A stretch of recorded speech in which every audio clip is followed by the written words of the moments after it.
আসসালামু আলাইকুম বন্ধুরা, আবার স্বাগতম জানাই নতুন আরেকটি পিঠা রেসিপি দেখার জন্য। চলছে শীতকাল আর এই সময় পিঠা খেতে কিন্তু অনেক বেশি ভালো লাগে।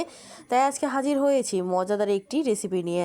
আজকে তৈরি করে দেখাবো বল শেপের চুষি পিঠা। আর এই চুষি পিঠা তৈরি করার জন্য প্রথমে আমি নিয়ে নিচ্ছি একটি কড়াইতে পানি আর দিয়ে দিলাম সামান্য পরিমাণে লবণ।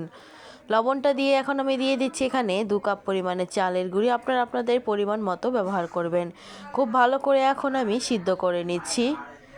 অবশ্যই চালের গুঁড়িটা কিন্তু শুকনো চালের গুঁড়ি হবে, তাহলে কিন্তু আরও বেশি ভালো হয়।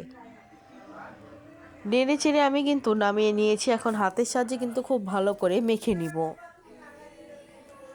এইভাবে মেখেই কিন্তু আমি ছোট ছোট বল আকারে তৈরি করে নিব। দেখতেই পাচ্ছেন এই ডোটা কিন্তু অনেক সুন্দর নরম হয়েছে।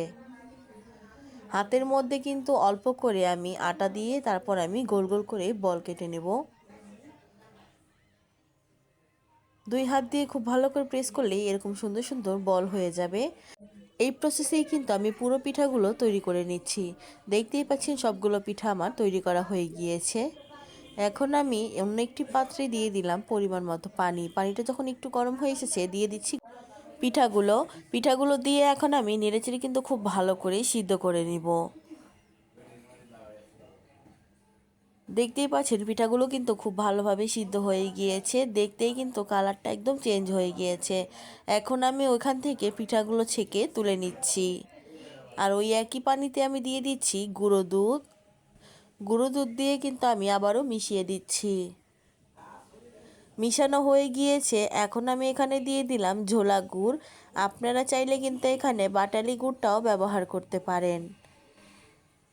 দিয়ে কিন্তু খুব ভালো করে আবারও নেড়েচেড়ে খুব ভালো করে জাল করে নিয়েছি।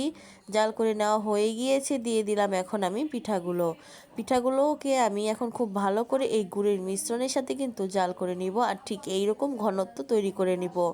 দেখতেই পাচ্ছেন ঘন হয়ে যাওয়ার সাথে সাথে কালারটাও চেঞ্জ হয়ে গিয়েছে। আর এরই মধ্যে কিন্তু তৈরি হয়ে গিয়েছে কিন্তু মজাদার বল চুষি পিঠা। রেসিপিটি কেমন লেগেছে কমেন্ট করে জানাবেন। ভালো লাগলে লাইক শেয়ার করবেন। ধন্যবাদ।